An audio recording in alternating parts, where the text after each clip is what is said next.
Nisikilize.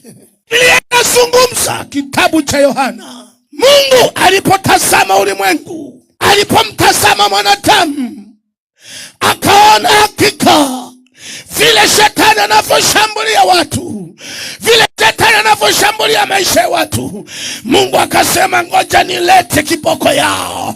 Biblia inasema kwa maana jinsi hii Mungu aliupenda ulimwengu hata akamtoa mwanae pekee, jina la Yesu Kristo. Wakaletwa Yesu Kristo, yeye afanyike msaada, afanyike ukombozi, afanyike salama maisha yetu. Mkombozi mmoja anaitwa Yesu Kristo. Amekuja ili uwe salama, amekuja ili tukombolewe, amekuja Yesu Kristo.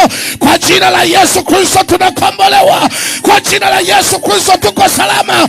Watu mahali hapa mnisikie, haijalishi ya kwamba wamekuloga, haijalishi ya kwamba wameshezea maisha yako, kiboko ni jina la Yesu Kristo. Alikuja kwa ajili yako, alikuja kwa ajili ya maisha yako, anaitwa Yesu Kristo. Watu wa mahali hapa mnisikie, sijaleta habari ya dini, nimemleta mkombozi, anaitwa Yesu Kristo, yeye mponyaji wa ajabu. Sikili